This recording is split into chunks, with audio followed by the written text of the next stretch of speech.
श्रीराम समर्थ. श्री गोंदवलेकर महाराज प्रवचने. दिवस 78. प्रपंचात भगवंताचे अनुसंधान ठेवा. तुम्ही इथे इतके जण जमला आहात, त्यापैकी कुणीही मला सांगावे की आपली सर्व धडपड कशाकरिता असते. प्रत्येक जण सुखासाठी खटपट करीत असतो. प्रपंचात सुख मिळावे असे सर्वांना वाटत असते आणि त्याकरिता जो तो प्रयत्न करीत असतो. परंतु आजपर्यंत प्रपंचात कुणाला सुख मिळाले आहे? ज्याला मिळाले असेल त्याने तसे सांगावे. कुणी म्हणतो माझ्याजवळ संपत्ती आहे पण संतान नाही. कुणी दारिद्र्य आहे म्हणून रडतो. कुणी काही सांगतच असतो आणि म्हणतो की माझी इच्छा पूर्ण झाल्यावर मी सुखी होईन. पण ती इच्छा तृप्त झाल्यावर दुसरी तयारच असते. म्हणजेच आपली हाव कधीच तृप्त होणे शक्य नाही. मृगजळ पिऊन कुणी कधी तृप्त झाला आहे का?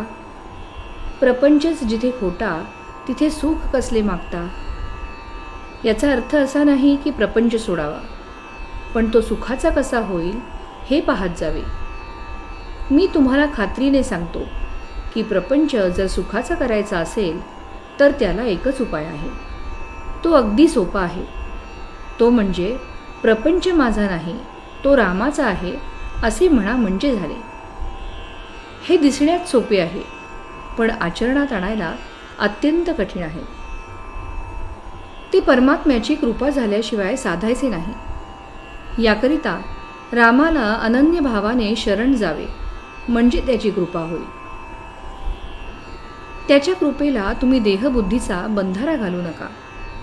सर्व विसरून भगवंताला आळवावे. भगवंताची कृपा आपल्यावर आहेच असे म्हणावे. ती काम करीतच असते.